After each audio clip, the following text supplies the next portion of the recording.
wir brauchen einen Topf, einen flachen Topf. Und zwar einmal darf der nicht so hoch sein, weil das ist blöde zum Rühren. Und zum anderen brauchen wir eine relativ große Oberfläche. Das heißt, er sollte auch vom Volumen her ruhig ein bisschen breiter sein. Wir haben in diesem Fall Schweinefleischknochen. Und ich sage es an dieser Stelle jetzt schon einmal. Es ist vollkommen egal, welche Knochen ihr nehmt. Es kann ja sein, dass ihr eine Wildsoße kochen wollt. Dann braucht ihr natürlich Wildknochen. Habt ihr einen neutralen Kalbsfond euch vorgenommen, braucht ihr Kalbsknochen. Wir wollen heute mal eine klassische braune Soße machen und da schmeckt mir am besten eigentlich immer noch der Schweineknochen. Wir brauchen Karotten, Sellerie und Zwiebel ansatzweise in einer Walnussgröße. Warum, sage ich euch sofort. Bei den Knochen ist es ähnlich. Ihr habt es ja eben gesehen, ich habe sie jetzt gehackt. Wenn ihr zu eurem Fleischer eures Vertrauens geht, bittet ihn doch, das für euch zu tun. Denn es ist wirklich nicht ganz ungefährlich, so einen Knochen zu hacken. Da kann man sich richtig doll bei wehtun. Aber auch hier ist es wichtig, ansatzweise walnussgroße Stücke. Hacken wir das in Walnussgröße, multipliziert sich diese Oberfläche um ein Vielfaches. Und je mehr Oberfläche wir haben, desto mehr Röststoffe haben wir, desto brauner wird die Soße, desto mehr Geschmack haben wir. Deswegen Walnussgröße. Vom Verhältnis ungefähr 2 Teile Knochen, 1 Teil Gemüse. Wir nennen das in der Fachsprache das Röstgemüse. In der französischen Küche nennen wir das dann das Mirepoix. Das Röstgemüse besteht eigentlich aus 4 Teilen. 2 Teile Zwiebel, das letzte Teil Gemüse besteht aus 1/3 Karotte, aus 1/3 Sellerie und aus 1/3 Petersilienwurzel. Tomatenmark habe ich schon erwähnt. Dann brauchen wir noch einen leckeren Wein. Einer meiner Lieblingsweine, ich kenne ihn persönlich. Hallo Herr Manns, machst einen tollen Wein. Black Hole ist ein deutsches Cuvée. Der ist nicht nur zum Kochen toll, sondern auch zum Trinken. Einer meiner Lieblingsweine. Wir brauchen ein bisschen Pfefferkörner, wir brauchen ein bisschen Nelke, wir brauchen ein bisschen Lorbeer und jetzt kann es schon losgehen. Topf erhitzen, ganz wichtig. Und ihr Mädels da draußen, ich hoffe, ihr seht das Ganze. Ja, die Bude wird riechen. Die Bude wird verqualmt sein. Ja, das ist so. Und das ist auch ganz schrecklich. Aber wir können die Fenster aufmachen und hinterher haben wir eine geile Soße. Und darüber freuen wir uns doch. Also, Topf wird erhitzt. Ich habe ein hitzebeständiges Fett drin, ein Palmin, irgendetwas, was die Hitze aushält, weil jetzt müssen wir mal richtig grob rangehen. Womit fangen wir an? Wir fangen natürlich mit den Knochen an. Hier haben wir auch schon so einen leichten Rauchpunkt, also höchste Zeit, die Knochen hineinzugeben. Carmen, komm mal ein bisschen näher. So. Diese Knochen rösten wir jetzt stark an. So, schaut mal. Da haben wir schon die ersten kleinen Röststoffe. Hier, schaut mal da wird schon so richtig nett braun. So, nochmal hineingefilmt. Da haben wir jetzt wunderbare Röststoffe, was jetzt hier drin ist, reicht uns vollkommen, um jetzt bei dieser Bräunungsstufe das Gemüse dazu zu tun. Hier wird das Gemüse jetzt schon ein bisschen angeröstet, kriegt auch die Farbe. Wichtig natürlich, das darf nicht verbrennen. So wünsche ich mir das. Schaut mal, der Topfboden ist eigentlich noch sauber, wenn man so will. Da ist jetzt nichts großartig verbrannt und trotzdem habe ich hier schon nette Farbe.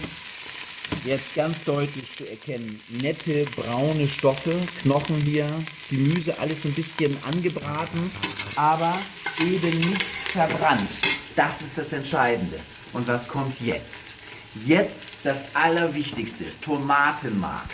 Auf diese Menge Knochen, das waren so um die 400 Gramm, machen wir jetzt einen dicken, fetten, gehäuften Esslöffel Tomatenmark. Den geben wir da jetzt rein. Der wird jetzt mit angeröstet. Das Problem dabei ist, und das ist jetzt wichtig, liebe Leute, der vermischt sich hier relativ schwer in den Knochen. Deswegen mein Profi-Tipp. Wir nehmen jetzt Vater Manns. Ne? Carmen, filmst du da? Carmen hat, glaube ich, jetzt gerade ein bisschen gestaunt. Wir nehmen jetzt hier so ein bisschen Rotwein und löschen das damit ab.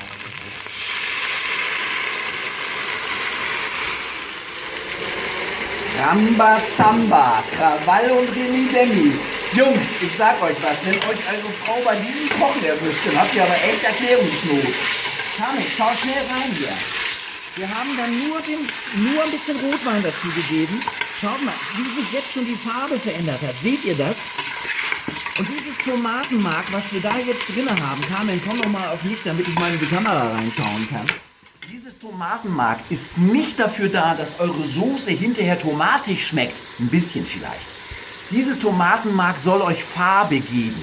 Deswegen ist es so wichtig, dass wir dieses Tomatenmark jetzt auch anrösten. Wir hören, dass wir jetzt hier wieder rösten.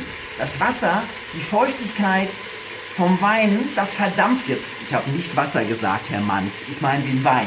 Der Wein verdampft jetzt und jetzt fängt es wieder an zu rösten. Carmen, wieder hierher. Schaut euch das mal an. Guck mal hier. Jetzt haben wir hier Farbe und der Topfboden, der ist immer noch sauber. Okay? Es fängt wieder an zu rösten. Und was machen wir jetzt? Was machen wir jetzt? Was machen wir jetzt? Natürlich! Wir glasieren und wir deglasieren. Das Ganze machen wir wenigstens 3-mal. Also seid nicht so geizig und ich möchte euch nicht mit irgendeinem Tetrapack mit Rotwein am Tisch am Herd ziehen. Wir löschen wieder ab. Es brutzelt, wir hören es. Carmen, komm ruhig näher. Und wir löschen ab. Noch einen kräftigen Schuss Rotwein da hinein. Und dabei wieder mit dem flachen Gewürz immer dafür sorgen, dass der Topfboden sauber bleibt. Da darf nichts anbrennen. Schaut euch das an. Totale Farbe und trotzdem ist der Topfboden da unten sauber. Immer mal so den Topfrand ein bisschen mit runternehmen und das Ganze muss jetzt wieder reduzieren, damit wir wieder glasieren können. Das dauert jetzt eine ganz kleine Sekunde, es fängt jetzt schon an. Kleiner Tipp für euch, wenn ihr euch Sorgen macht wegen Rotwein, das geht natürlich ganz perfekt, auch mit einem nicht gesüßten Traubensaft, also ohne Alkohol, geht ganz genau so. Und wenn ihr euch Sorgen macht wegen dem Fleisch, weil ihr vielleicht vegetarisch unterwegs seid, könnt ihr diese Soße genauso ansetzen, nur mit Gemüse. Nimmt nur Gemüse, nimmt Tomatenmark und einen Traubensaft und ihr habt eine vegetarische, braune Soße. Funktioniert hervorragend. So, Carmen, ich schicke dich heute immer hin und her hier, aber es ist gerade so spannend. Schaut mal, es reduziert. Der Rotwein verkocht und jetzt nochmal den Test. Schaut euch doch bitte diese Farbe an. Das ist doch der Hammer. Und liebe Kollegen vom Maggi Kochstudio, ich weiß, ihr macht einen tollen Job. Finde ich prima. Ehrlich. Aber hier brauchen wir euch nicht. Wir nehmen nur Natur. Wir nehmen nur... Carmen, juckt deine Nase. Ja. Das ist ja aber auch niedlich. Wir brauchen hier nur Tomatenmark, wir brauchen Knochen, wir brauchen ein bisschen Gemüse, einen vernünftigen Rotwein. Alles wird gut. So, ihr habt es gelernt. Was hören wir? Der Rotwein verdampft, die Reduktion ist fast zum Ende gekommen. Es fängt wieder an zu rösten. Diese Röststoffe wollen wir haben. Noch einmal, in dieser Sekunde erklärt. Wenn wir deglasieren, wenn wir mit Rotwein hineingeben, spülen wir den Topfboden sauber. Wir lösen aber auch die Röststoffe von den Knochen und vom Gemüse, sodass sich an den Stellen neue Röststoffe bilden können. Und deswegen wird eure Soße immer intensiver, immer brauner und immer geschmacksvoller. So, Rotwein ist weg, ganz deutlich zu hören. Ein letztes Mal, abgelöscht. So, Rotwein ist drin. Und jetzt zur allgemeinen Überraschung geben wir da jetzt einfach Wasser dazu. Ganz normales Wasser. Nun wissen wir natürlich, dass in einer Küche jeder Tropfen Fond besser ist als 10 Liter Wasser. Aber wir müssen ja mal mit irgendetwas anfangen. Und in diesem Fall fangen wir jetzt mit Wasser an, lassen das Ganze auskochen.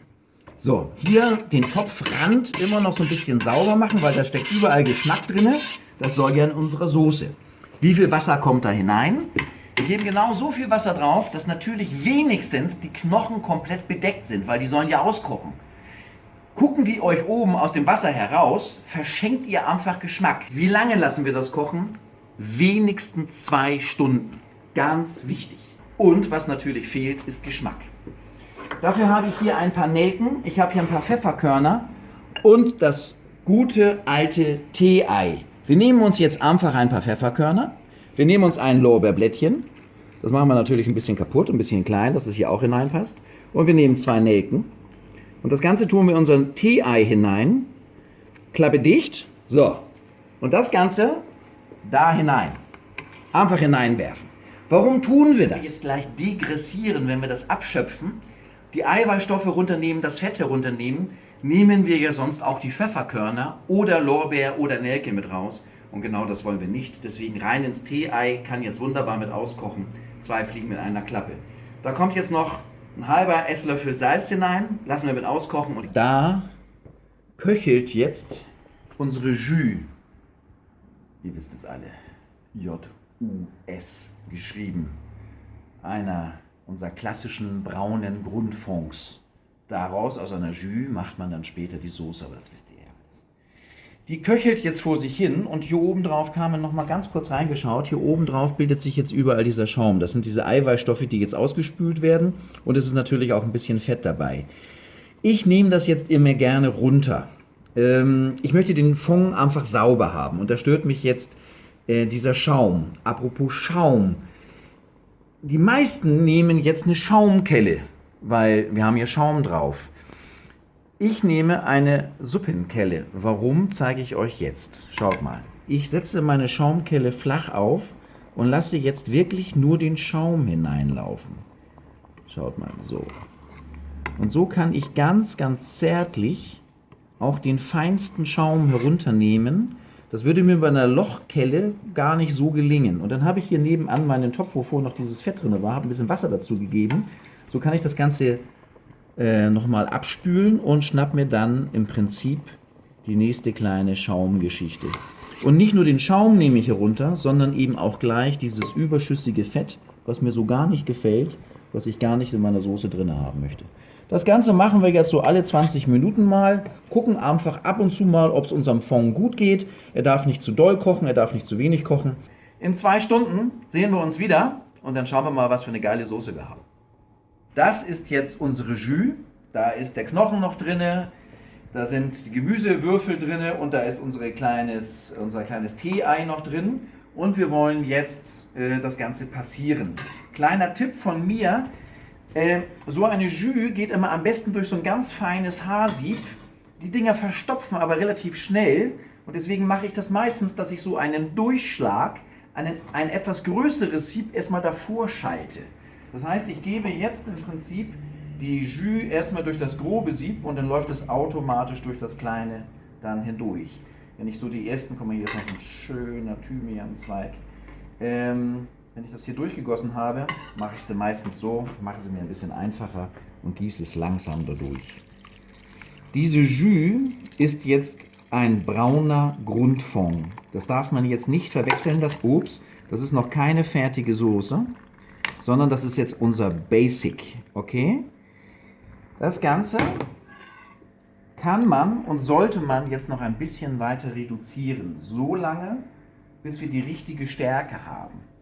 Das müssen wir natürlich probieren. Schaut mal, das ist jetzt der Durchschlag, der hat jetzt das Gröbste rausgefiltert. Und dann unser Haarsieb, Carmen, komm mal ein bisschen näher. Schaut mal, da ist es jetzt schon so ein bisschen verstopft, es läuft schlecht durch. Jetzt könnte man hier drinnen rühren, aber wieder ein kleiner Profi-Tipp von mir, nimmt das Sieb hoch und jetzt einfach so kleine Schläge. Hier, schaut mal, mit der Kelle an das Sieb und guck mal, wie von Geisterhand läuft es von ganz alleine durch, ohne dass man jetzt viel Dreck hat. Und diese ganzen kleinen Schwebeteilchen jetzt hier, die werden jetzt herausgefiltert und darunter haben wir jetzt eine Jus, die ihren Namen auch zurecht hat. Obendrauf kann man gut erkennen und der Profi sieht es sofort, da ist jetzt noch ein bisschen Fett obendrauf. Und hier ist ein Rosmarinzweig drin, der stört uns aber nicht, da wir die Soße hier noch ein zweites Mal durchpassieren. Jetzt können wir wieder, gibt es die tollsten Geschichten, mit dem Küchentuch abtupfen, mit der Kelle weiter vorsichtig runternehmen. Meine Empfehlung ist, ihr nehmt diese Jus, so wie sie jetzt ist, lasst sie einfach mal kalt werden. Stellt sie in den Kühlschrank hinein und am nächsten Tag habt ihr oben drauf so eine ganz dünne Fettschicht, die könnt ihr wunderbar mit dem Löffel herunternehmen, dann habt ihr alles auf einmal herunter.